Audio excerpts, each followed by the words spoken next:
Hello and welcome to the Now Spinning Magazine podcast with me, Phil Aston. And on this episode, I'm delighted to have with me Tim Bowness. I've been a Hello. fan for a long time, Tim, right from, the early days of No Man.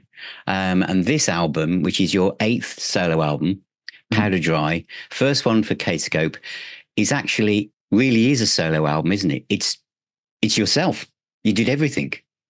It is. Yeah, obviously no one would work with me on this one.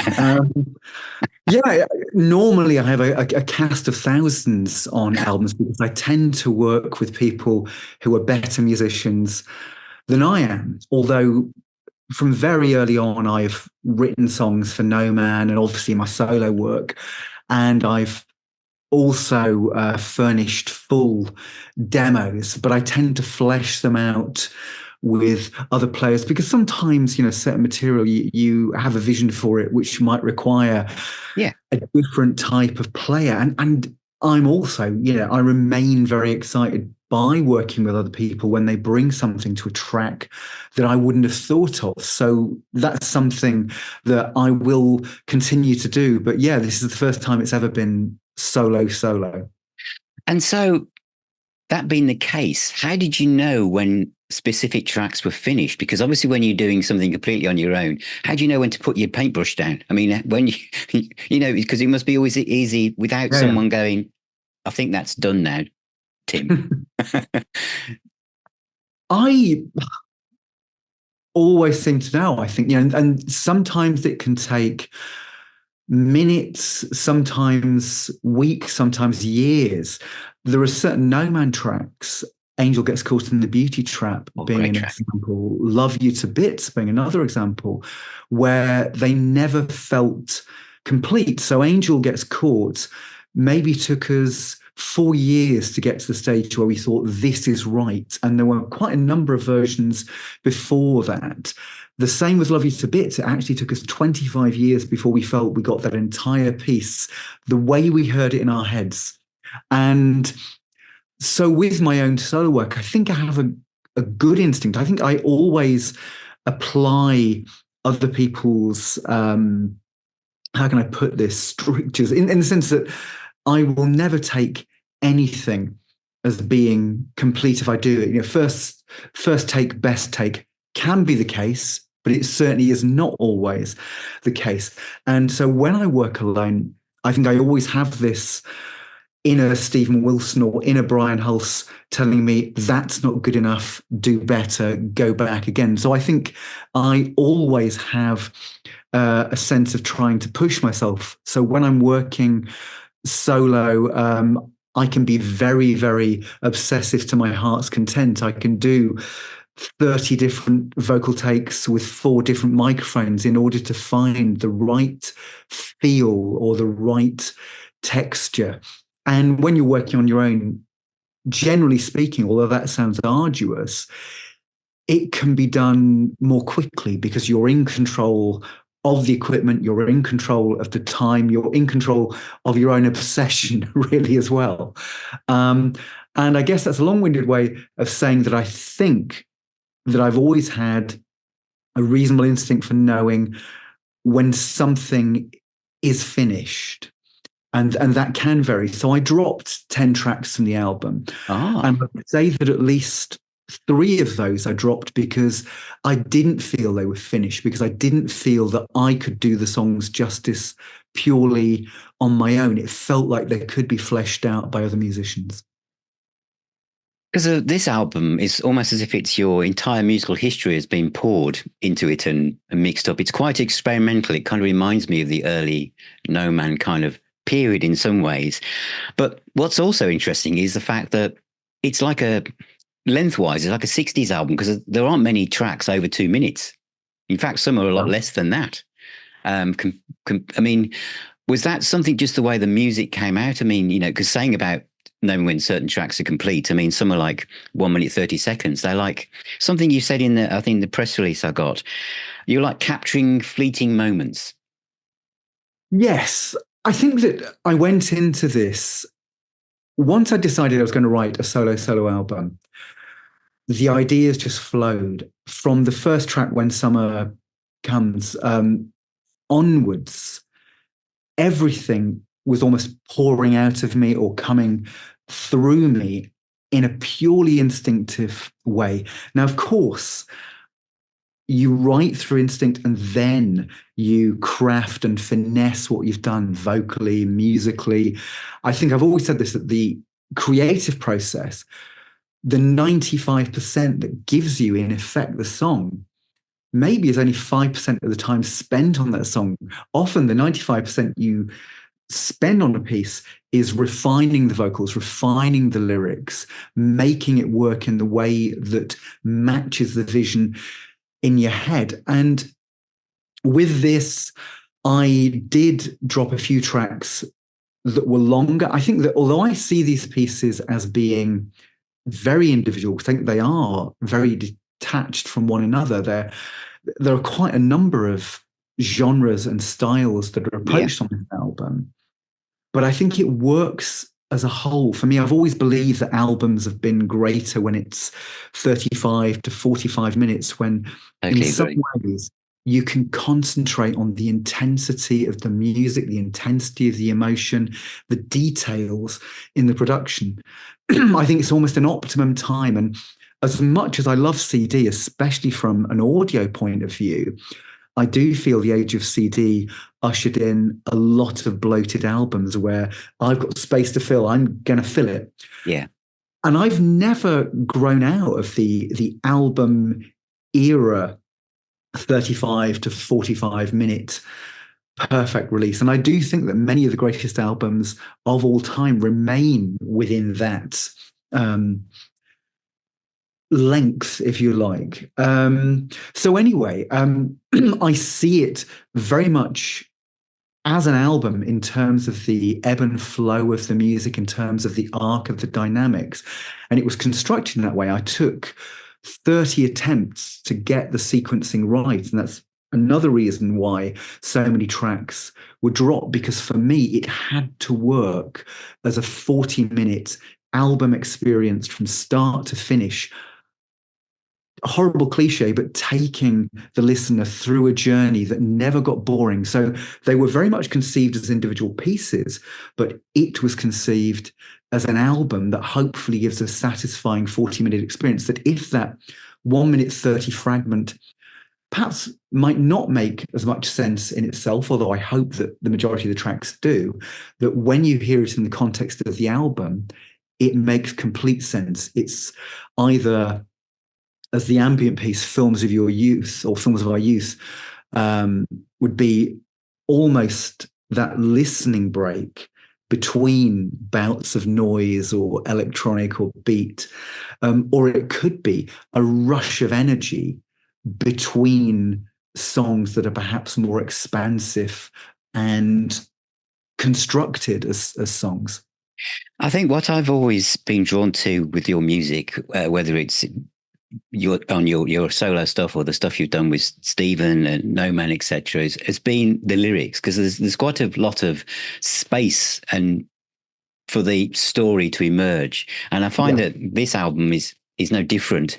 I guess, I mean, starting with the first one, Rock Hudson, it's got a very kind of soft cell feel to it, very kind of 80s feel. But this, I guess, is about social media and using words as weapons.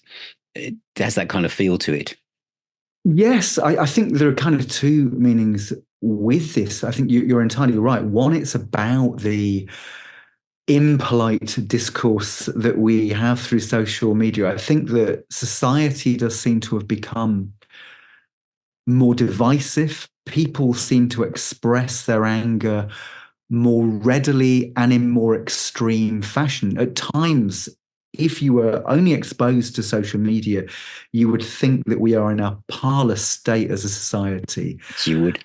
And personally, I find myself, like a lot of people, occasionally thrown into this conflict online, but merely as an observer. I would personally never enter the fray, partly because I think there is very little place for nuance. I think that politically, emotionally, so many things are actually a grey area. And I think in this period of history, to express a complex grey area rather than leading to balance, understanding, even appreciation of thoughtfulness, it actually leads to somebody misunderstanding two words that perhaps you've not phrased quite as well as you intended to.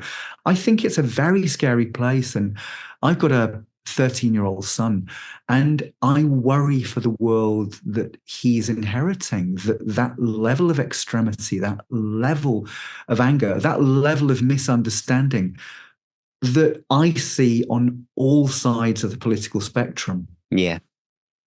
Yes, it's things are either on or they're off. Yeah. Stop, go, but there's no in between, isn't there? And I know what you mean. And But Rock Hudson, to an extent, details that. And it also, when I was writing the lyric, Rock Hudson was the working title. And then I thought of Rock Hudson's career, how he was somebody who, yeah, as you know, was gay in the Hollywood system when it was not the thing to be, and often took work that was underneath him or work that he was pressured into taking. So this work that I enjoyed as a kid that you realize he was doing under duress. And then later on, he became an advocate for AIDS because he was one of the first celebrities to actually die, yes, that's right. Yeah, and raised awarenessness. That yeah. could be a progressive rock concept album. Awareness, consciousness about a difficult theme that, again, people in the 80s have been very, very critical of and often blinkered about. The next one, lost not lost. Stomach twisted at the thought of you, loveless spawn in the search of love. I mean, that's a hell of a line. What? Thank you. Well, that was the one track where, oddly enough, despite that convoluted line, it was the track in some ways that was the most direct, because how I tend to write generally is that I will write the music. So the music has to work for me. Oh, right. Okay. Then I write the vocal melody. So again, the vocal melody has to work. You're entirely right about one thing, that lyrics mean a lot to me, and I put as much as I can into lyrics. But I know that a great song can have a terrible lyric, whereas a brilliant lyric can't rescue a terrible melody or terrible song. True. So for me, it's got to work musically and then melodically. So I tend to write the melodies to the music and then write the lyrics to the melodies. And the lyrics, I often have, I've got files of unwritten of unrecorded lyrics, Lyrics. poetry, short stories, and so on. And sometimes some of the phrases or the titles will work with the patterns that I've created. Other times I'm improvising lines and something suggests the story, or it becomes more involved because it suggests something I wasn't even aware that I was preoccupied with. Lost Not Lost was the one example of a piece that I thought, this is quite joyous, it's quite upbeat. And I don't want to get in the way of that. I don't want my typical cynicism to color this. So it was an attempt at writing quite a straightforward love or passion song.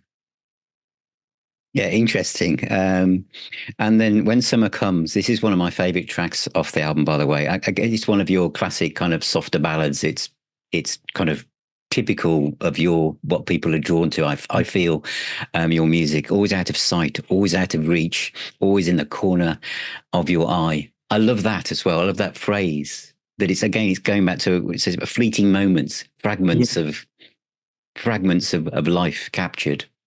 Well, When Summer Comes, it is, I think, as you point out, I think it's a classic ballad in terms of what I write and in terms of perhaps what people expect from me. And that song returns to a theme that I think I probably have written about before, whereas the album, I think, does investigate a few fresh territories and a few fresh themes.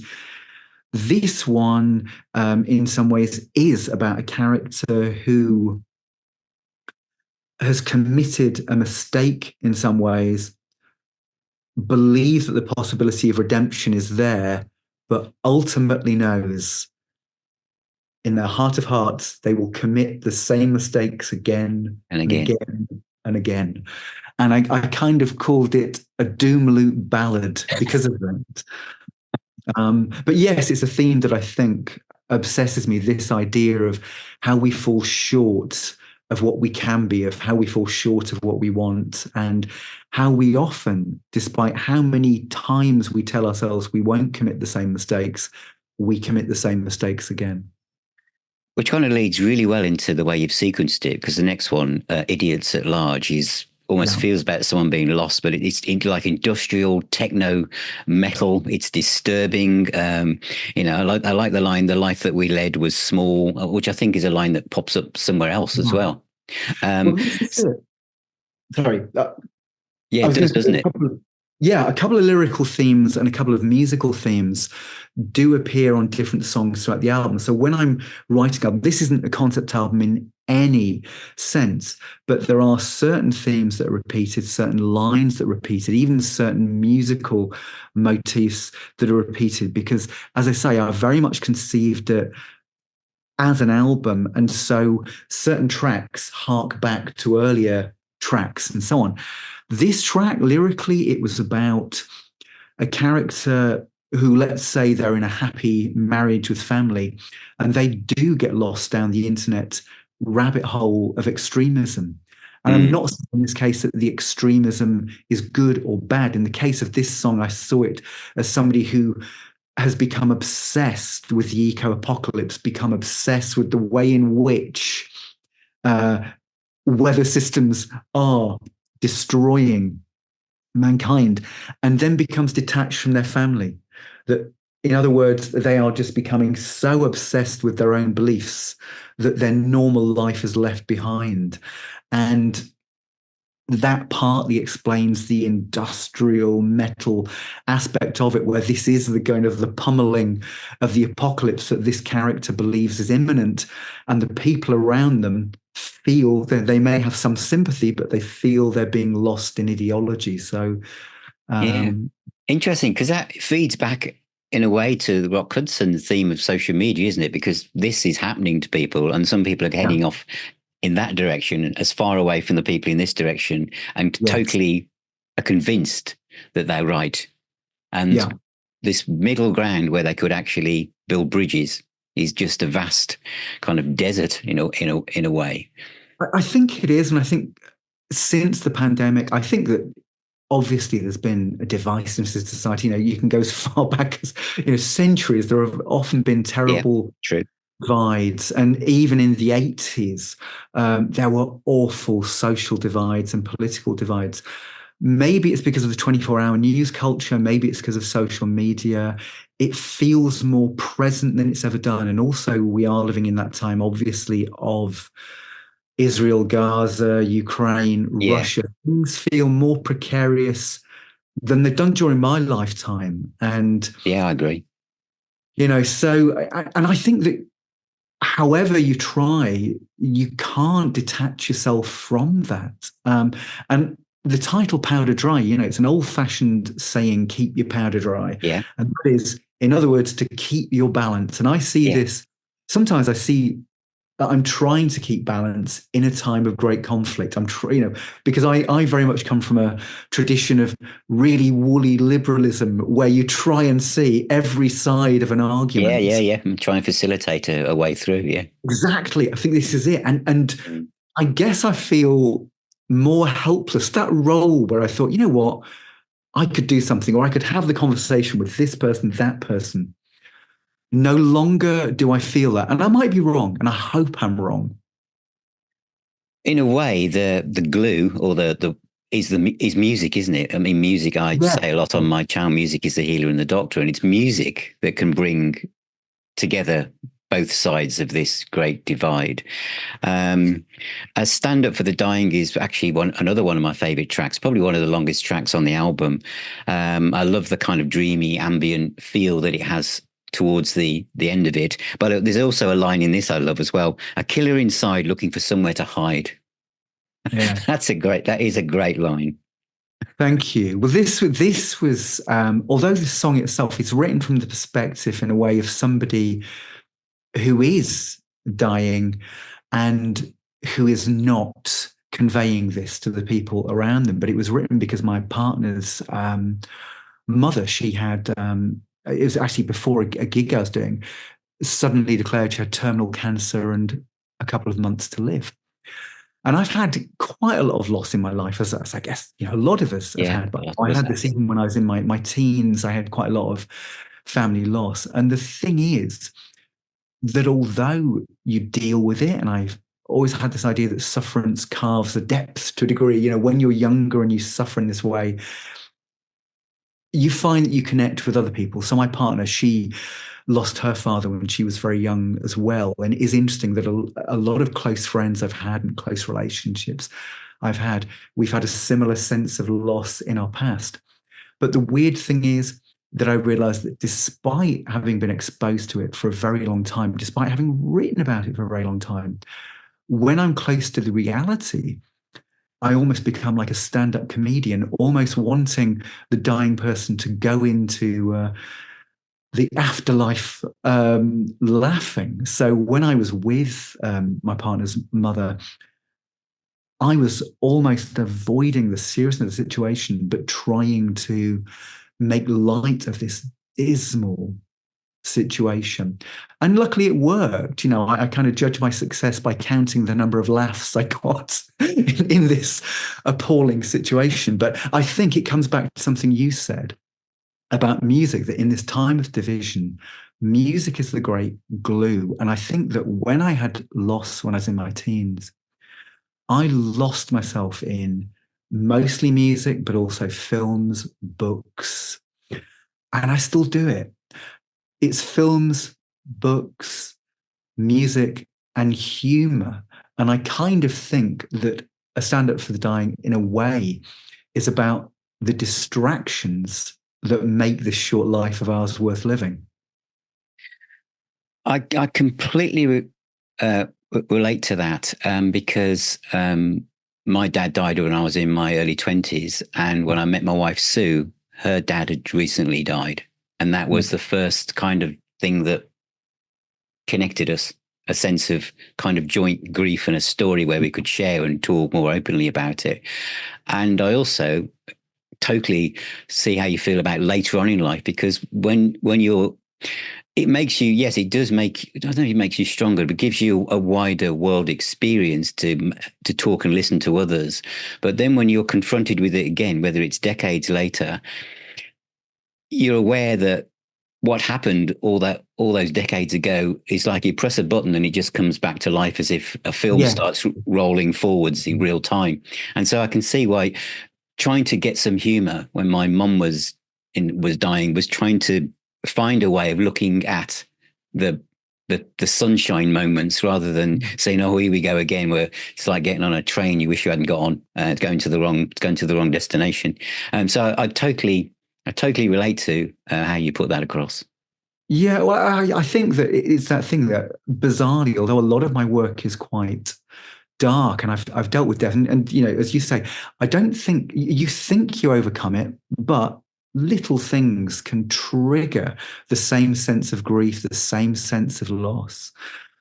And yeah, it's not, so there is a kind of, again, a cycle. But despite the perceived gloominess of my music, and one of my favorite No Man songs does this, True North, where it starts in quite a desolate situation. And throughout the song, it becomes less desolate. And actually, there is a happy ending. And strangely, as that Tears for Fears album titles goes, everybody loves a happy ending. Weirdly, in some ways, I do, or I want a happy ending. Yeah, yeah, Despite, yeah, yeah, yeah. Yeah. so, and I think this is it, that, Because music, the same music's like the glue.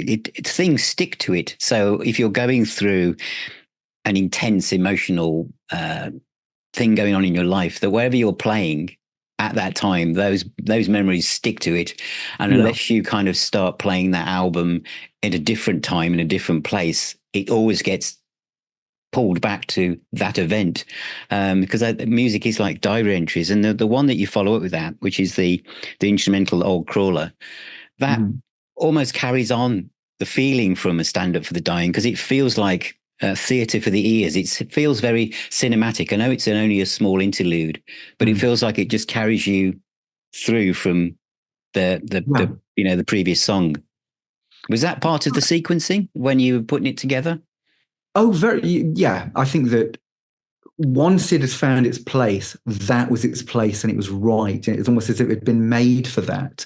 I mean, the interlude that precedes that is the vocal loop section, and that came out of the song. So the song itself is one of the more straightforward singer-songwriter, acoustic guitar voice Yeah.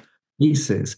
And when I was soloing, there's a particular guitar sustain I got, and it was almost blissfully continuing. And I thought, oh, I like that.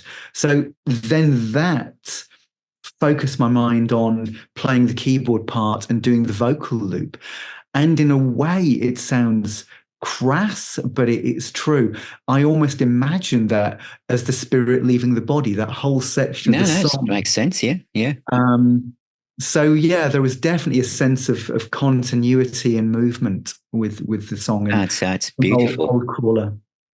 And the Heartbreak Notes, again, very short tune, but I guess this is about heartbreak. The days and nights were not what you expected. The photographs were rarely how they seemed. It's like, again, fragments in time in a short envelope of music. I think some of the lyrics in that one definitely, they're almost like short stories. It's Yeah. a scene. And I Yes. think that is a scene, and it's a scene from a New York subway in my Yeah. mind. That Like is, film noir. Yeah, film noir, isn't it? It's just a glimpse. Yeah. and it is just, it's, I think the music hopefully captures that, and the lyrics. So, they're very much working in sync with one another. And the next one's got one of my favourite lines, I think. The Ghost of a Kiss. This has again, his classic You and No Man type feel. It's a bit bleak, as you.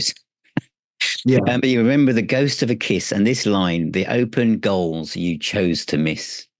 There's lots of people who sense the things as you go through life, and you should Yeah. have turned left when you actually went right instead. I think this is it, that sliding doors aspect of Yeah, life that we do. It comes back to when summer comes, we do make many mistakes. And even when we think we've learned from them, we haven't. And of course, yeah, I think in a lot of us, there is still a sense of regret for things we said, things we did, yeah. and things we didn't pursue, or how we behaved in a certain circumstance. So that song definitely captures that. Though the working title of that was it was The Barb, because I felt the keyboard sound I'd got was Yeah. quite similar to my good friend Richard Barbieri, who I'd done some work with, and it reminded me of that very eerie Japan ghosts Yeah. texture. And I loved Japan when I was at school, and Gentleman Take Polaroids, Tin Drum, still phenomenal albums. And this was an interesting thing because, as I say, the music was written in a really instinctive way. And I was surprised by what was coming out of me, whether it was very aggressive and, as you say, industrial metal, things I didn't know were inside me, or things that I thought were long buried, like this ghost of a kiss that suddenly, there's an influence. And I went with it. I think that's one thing. I went with the instinct that I'm going to complete this and it's going to be what it wants to be. And Summer Turned, which is more upbeat. And this feels like about seeing the world through rose tinted glasses and then suddenly seeing it as it really is. Or Yes, yeah. yeah, Very much. Well, this one I think is definitely the most upbeat musically, and I did interfere with it. So musically, it almost has that Ibiza summer banger quality. It's yeah, quite yeah, yeah, yeah, different yeah, from the rest of the album. But lyrically, it's about a couple in love in the Czech Republic just before the Prague Spring of 1968, where the Russian tanks are about to encircle the city. And yes, as you say, bring them back to reality. yeah. I've loved that. And you can always disappear, though you know you're obsolete. You're hungrier than you'll ever be. Yeah. Well, that is a kind of that very much is the music is it's an 1890s waltz style background that is on its beautiful instrument called the octagon, and that immediately evoked for me the sense of somebody who is in that society and perhaps feeling that they cannot progress because it's a very restricted society. Perhaps it's perhaps it's a suffragette pre getting the vote. It's this sense of not being able to achieve what you want to achieve or need to achieve. And I think it's one of those things where, although I had a specific thing in mind, it's also quite universal that it could be about the musician in the contemporary age where things are diminishing, through falls in physical sales. A lot of musical companions I have are struggling more than they've ever struggled. Live isn't the panacea that people seem to think it is. I really do think that, as with society as a whole, the 0.1% are thriving. I think a lot of people are struggling. And I think this goes for the streaming culture, that I think if you're in the 0.1 or 1% of streamers, you can succeed. The vast majority of other people are not. However beautiful and interesting their music is, it's lost in this ocean of streaming. And so I do think there are a lot of musicians at the moment perhaps producing the best work they've ever done while being ignored more than they've ever been. And so it also comes to that. I think that was partly what I was meaning with that line. Yeah. And then Powder Dry, which you've already kind of touched on, really, is this, because it's got this distortion. It's almost like the whole thing going into meltdown. It's angry. I guess this is just feeling that you're trying to keep your powder dry, but you're trying to facilitate and keep everything calm and stay not involved, keep your foot out of the stormy waters. But inside you're kind of churned up because you just want to explain something. There's an element of that, and also with this one, it's funny. It's turning into a very bleak interview. Which should be more amusing. But this is partly about my dad, and my dad has got severe Parkinson's and has had this for years, and partly it's about the frustrations of his life, living on his own, reflections on the past, reflections on past mistakes, but also attempting to sort of keep your pad dry. But also, when I was young, he wasn't particularly good at that. So the explosions, it's almost the explosions of my dad's rage when I was young. No, it's a great track, a film of your youth. I love the kind of angelic female vocals. Is that what I can hear? Yeah, it is, isn't it? It is, yeah. Thinking you've done everything yourself, because that means. Well, what I'm doing with that's I played a lot of that on various Mellotron sounds. Ah, right, okay. So what you've got in that are treated Mellotron strings. You've then got Mellotron vibraphone that I'm playing. So everything's played in real time in that track. And what you can also get are, which you'll have heard on so many albums, choral Mellotron. But you can get occasionally individual voices. And I think that was possibly an opera singer. So it's played in real time, but it's a sampled opera singer from the Mellotron. No, it's really a lovely song. This Way Now, it has a very no man feel to me. Yeah. I really like that one. And another one of my favorites is I Was There. This has got such a great kind of groove, really, the kind of keyboards and the drum patterns. It's almost like a great riff, really, played with the keyboards and the drums. And this feels like a song about retreat. In a way, I made quite a few notes on the lyrics, but rather than go into that, what was this song? What was the kind of inspiration for this tune? Well, this song, I think, is the closest to No Man. You said earlier that this album in some way recalls the experiments of early No Man, and I think you're right, because when I was making it, I was really enthused by what was happening. It was like it was in the early days of No Man, when Steve and I would just get into a studio and we'd write, Wow. then assess. And there's a tremendous sense of excitement. And I think putting together the housekeeping box set and Swagger also introduced me to that energy, that enthusiasm, that hopefulness that we had as a band. And so when I was writing this album, I hope that I've investigated quite a few new territories for me.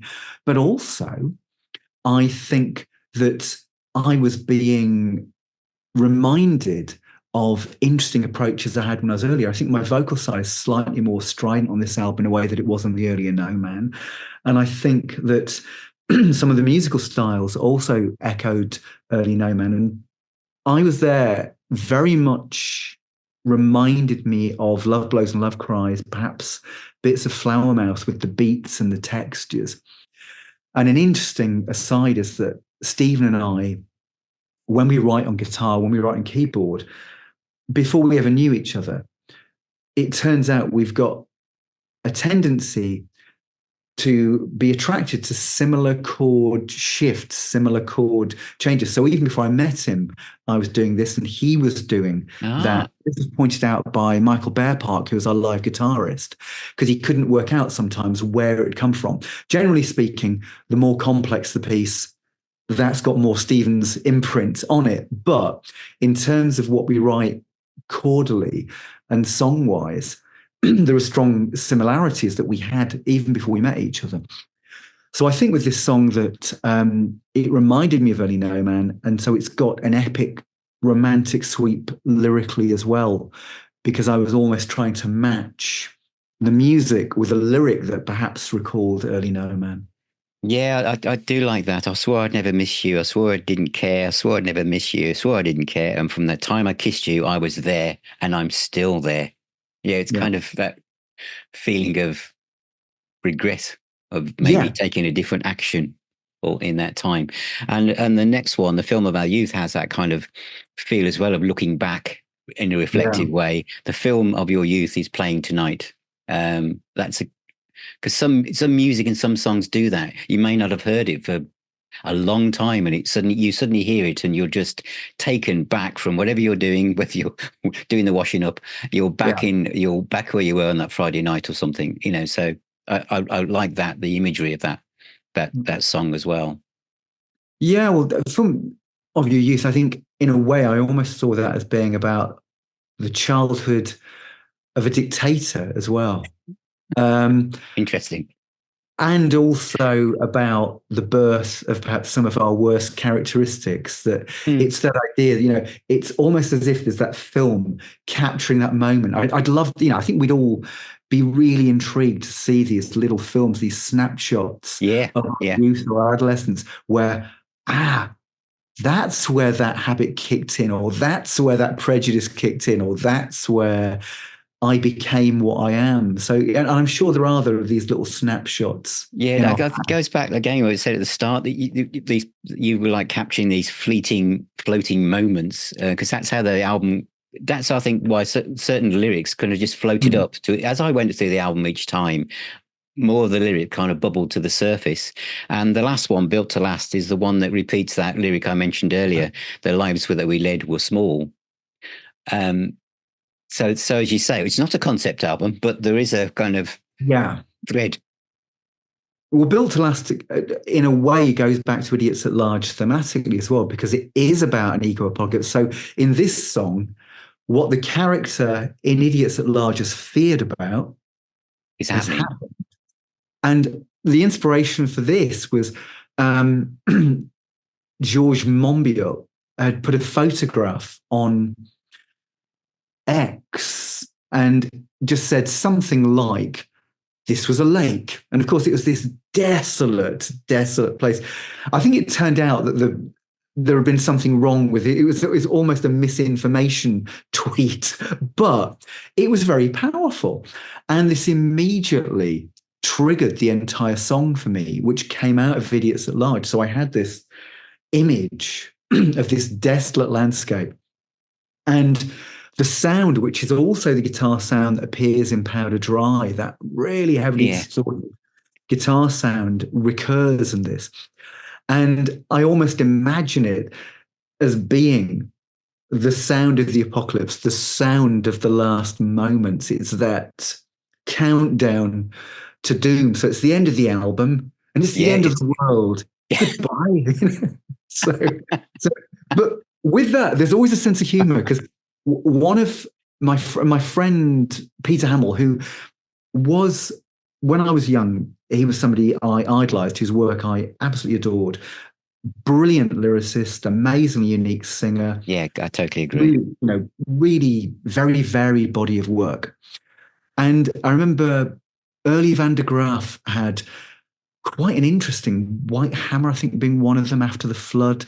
They did quite a number of eco-apocalypse songs that were really both scary and funny at the same Yeah, time. yeah, yeah, that's true.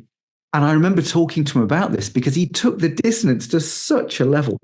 And then he did say, he said, oh, yeah. He said, we were absolutely in love with sci-fi, horror, and we were almost pushing ourselves. How far can we go? How Yeah, dark can we go? So people thought this was terrifying, which it is. But he said, true. but from our point of view, it was also hilarious. It was like, how dark can we go? And so when I was doing that last sound and the chaos bit in Powder Dry, it was how dark can this go? It was almost drawing on that kind of Hamill Van de Graaff lineage. And Stephen and I used to do this. It's like when we write together, there'll be this moment. It's like, how ridiculous can you go? How beautiful can you make this? Or how hideous can you make this? And sometimes people don't realize that in the music that is ethereal and beautiful or extraordinarily disturbing, there can be an excited sense of humor driving that. Yeah, because you and Stephen, I can imagine both of you kind of looking at each other across the room and thinking, shall we or shan't we? But I mean, he's done it, with The Raven Refused to Sing. It's like so bleak. He must have thought, Yeah. where can I take this, and drag ropes and all this kind of stuff. So yeah, I can and see that. And a lot of the early No Man ones, once when you were back when you were beautiful and all this kind of stuff, they're dark, schoolyard ghosts and everything. They're dark. But this is collectively, it's a great album, and I'd like to just finish on the fact you mentioned about how difficult it is now for lots of musicians to make headway. Because I'd also want to mention, because you are one of the people behind Burning Shed, which is one of the best places for people to go and still buy physical music. Yeah. And what I do at Now Spinning Magazine is for people that love to have physical music, to actually connect to it. Sometimes not even playing it, just connecting, having it around you, the way that feels, to be closer to the artist and the art that we all love so much. I mean, have you felt that Burning Shed has kind of seems to me, from where I look, going from strength to strength? It is successful, and luckily it's been successful since it started. Burning Shed started partly out of an idea I had to make experimental solo albums cost effectively. So at the time, if Stephen Wilson or myself or Roger Eno, people we dealt with, had a particular type of album, they wouldn't be released because they just weren't cost effective. And so we started as an online, on-demand CDR label, trying to make beautiful physical objects. Mm-hmm. And luckily from the off, the things were selling hundreds and thousands. So it then became a proper label. It then became host of a store for Porcupine Tree, for No Man. And luckily, because of timing, we then got involved with people that we'd worked with in the past, whether it be Robert Fripp and King Crimson, whether it be Ian Anderson, Jethro Tull, yeah, Andy Partridge, XTC. And so it was really word of mouth and very organic. And as well as that, so it's grown out of being the label, but it was a means of working for the artist, because obviously I'd been signed to major labels, indie labels. I knew what bad deals were. So the idea was everything's transparent and the bulk goes to the artist. And we've had people like Dave Stewart, who was Egg, Hatfield and North Bruford, and obviously yeah. number one in the charts with his wife, Barbara Gaskin, he's been a great advocate for us because we released some Hatfield and North bootlegs. And I remember him saying within a week he'd made more money from Burning Shed than he'd made in his entire period at Virgin or Wow. Charlie or other labels. Wow. And that was great that, Yeah. we were able to sort of pour back into it. And it happened really, again, it was lovely and it was accidental. I had an idea and I had contacts, and Pete Morgan had a label that wasn't really doing well at the time, but he had all of the facilities. Yeah. And Peter Chilvers, who I'd worked with, he was e-commerce for Play.com, who were one of the big I remember. Yeah. rivals at the time, and not very many people knew about e-commerce. So the combination of the three of us is what made Burning Shed work. And yes, it's grown from a point where it was me and Pete doing all of the customer service and sending out every CD and every vinyl, to actually having staff that pick and pack and do the customer service. And luckily, again, we've got people who work for us who are really conscientious and love physical media. The guy who runs the warehouse, Chris Patient, he's a massive music fan, as Pete and I are massive music fans. And I still, I still buy vinyl, I still buy CDs. And although ultimately it's about the music, and the music to a certain extent is in the air, I do think when you invest in music, when you buy the album or you buy that CD, you often hear it in better quality in certain systems, but more importantly, you're investing in the artist. And I do think that you bring a different quality of attention to physical media. Of course, there are going to be thousands of people across the world who get a great deal from a stream and will investigate a catalogue seriously. But generally speaking, I think if people invest in physical media, as I did, some of my favorite albums, I hated when I first bought them, but I listened again, and suddenly you're hearing the detail, you're connecting with the emotion. Things that you detested become favorites. And I think it's very easy in the era of streaming. They say that people have become like 1980s A&R men, that if it doesn't grab them in 2 seconds, it's out. It's Alexa, play this. Yeah, that's very true. I think that format does dictate quality of attention and listening sometimes. Well, yeah, because finally you've got that. You host the Album Years with Stephen, which is one of the most popular music podcasts anywhere, and I would imagine that also is making people appreciate the art form of the album, because it's saying if you look at streaming, then all the playlist kind of just goes down from track one all the way down to the last track, doesn't it? Yeah. So there's no excitement of the first track on side two, which is, turning over that album and thinking how again, the way bands used to sequence things, the first opening track on side two is just as important as side one now. If you're just going to release it digitally, that has no meaning. You're going to, the track you were going to end the album on, the climatic super ending track will be probably track two. Because you can't dare stick it at the end, because it will never get heard. Or how many, You lose so much with streaming. You lose the artwork, you lose the sequencing, you lose the credits. I used to pore over things. This is why I've worked with a lot of people I've worked with, because I've looked on that record and I've seen, okay, it's recorded in that studio by that engineer. This was the equipment used. And Spotify sometimes can't even get the year of albums. Yeah, exactly. Yeah, because is being lost in some ways. And so for me, even if people aren't going to get to that last track, I will put as much effort. I guess it comes back to that. You can always disappear. That line that you picked out on. Yeah. Or picked up on, sorry. I think that I'm going to put as much detail into my music and in my sequencing and my artwork. Even if no one's going to see it, I'm going to make it as good as it can be.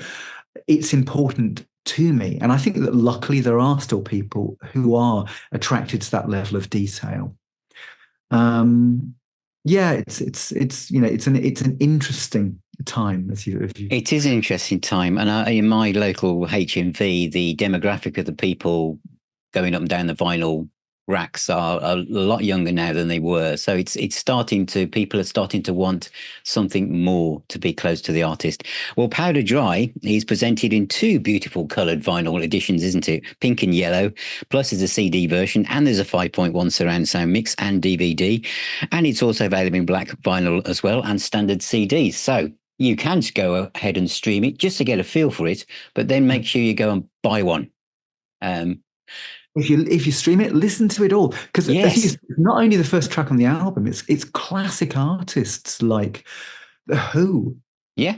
They've got a couple of tracks that will be in multi millions, and it's the pieces that have been used on Yeah, CSI. that's right. Yeah, yeah. And I'm at a loss because obviously I know that there's a lot more to divert people's attention these days. But certainly when I was younger, if I found a writer, a director, or a musician I liked, I dig into not only the album, but their back catalogue, their collaborations.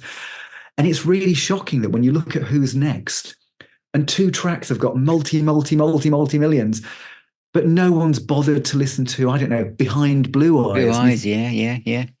This is the moment the album is revealed as being a classic. It's very strange. I don't get the lack of curiosity when it's so easy. It's yeah, because back when I was younger, you'd buy some encyclopedia book from Virgin, Yeah, and it would list who's played on the albums, who's produced it, and you say, well, this bass player also played on this other album. Now, of course, you can do that instantly on your phone. So you'd think the curiosity would also be there. But I also think the other thing, and maybe the album years that you do with Stephen, is helping people to really listen to an album, because people have problems watching a TV show without having their phone on at the same time, trying to think, who did she used to be in? What was she in the last series? I think really. musically, people will have the album in front of them, but they'll also be Googling something about the record. I think it's literally moving to a point where your screens are down, your music's on, and you're Yeah. just going to listen track by track to that art that the musicians have put together for you. It's like a ritual that we need to get back to, I think, I of think I listening. think you're entirely right, and it can be almost meditative. Yes. Stephen's done a couple of 5.1 and Atmos sessions that I've attended, and it's listening to a complete album in the dark and just losing yourself in that world of the album, which of course is what I used to do, and which I always try to do. I always try to make time for music, for new albums, where I will give it what I think the album deserves and then listen again and again. Yeah, I think it's a ritual that I hope is coming back. And I still go into record shops and charity shops buying music, and it is encouraging that there are a lot more teenagers buying CDs Yeah. and vinyl, because I think it's giving value to something. I think that when you've got the whole world of music available to you for virtually no money, it becomes valueless. And overwhelming as And well. yeah, absolutely. I mean, there's a bit I remember reading, I think it was Dorothy Parker was writing about somebody she worked with, a journalist, and that whenever they went into a bookshop, they were overwhelmed by the amount of books and that their book would be lost. Yes. In the 1920s. Yes. What is it like now when we aren't even, a new album that you put your life into isn't even a pinprick in that ocean of streaming and music. And yeah, I think it does become perhaps more difficult to focus and find those points of obsession. But that's where when I was talking to Steve Hackett, that's where the healing power of music is actually just listening purely to it. If you're Yeah. pottering around that kitchen making a cup of tea, or you're on your phone and it's on in the background, you're not connected. But I think, we've known for years, haven't we, through things like Mozart, how music affects us almost on a cellular level sometimes. Where Yeah. you can really, whatever's going on, I've said this before, it changes the atmosphere of the room that it's played in. So if Yeah. you're feeling a bit not 100%, what you put on will influence your mindset and Yeah. the atmosphere of everything around you. So I think music has a tremendous power, as again, is going right back to your first track, taking us away from the dark news and what's going on out there and everything. It can give us that little bit of space and literally a capsule to ourselves to just simply be. Yeah, and interesting you write Steve Haggett because obviously, when I was younger, when I, let's say, discovered Genesis and Hackett's solo work, there was a tremendous sense of beautiful escapism in his music, his sound, Yes. which I still very much can lose myself in. And as you say, it then evokes that world of innocence. I think his music was important to me at a time when the world seemed more innocent. Yes, yes, sense of wonder, isn't it? Well, Yeah. thank you so much, Tim, for your time today. Powder Dry is out now, and in multiple formats, and you can get it directly from Burning Shed. And please do get a physical copy. And you've also got a gig on December the 1st as well. Yeah. Yep. And if That's people in want to the find town. out, where's that? That's at the Fiddler's Elbow, is it, in Camden? It is indeed, yeah. And if people want to find out more about you, they can go to timbowness.co.uk. Well, thank you. Thanks very much again for your time, Tim. It's been absolutely wonderful talking to you, and hopefully we'll catch up again sometime in the future. So thank Nice you. talking to you too. Thank you. So a huge thank you to my guest, Tim Bowness, for being with me today. Powder Dry is out now. It's available in multiple formats, lots of different coloured vinyl, CD, DVD, 5.1 mixes, everything.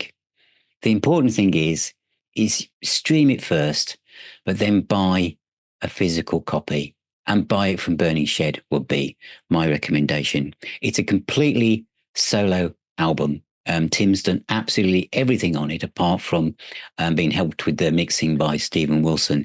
But everything is played, written, produced by Tim himself. And it really is a return almost to the experimental days of No Man. All of his influences are kind of poured into a pot. Lyrically, as you could see with the interview, that's the bit that kind of resonated with me. It started to bubble up through the surface of the songs. The album is sequenced really well, and it's fantastic. If you're new to Tim Bowness, then listen to there's loads of No Man stuff, loads of solo albums to dip into. But this is also a great place to start. There's some wonderful moments on it.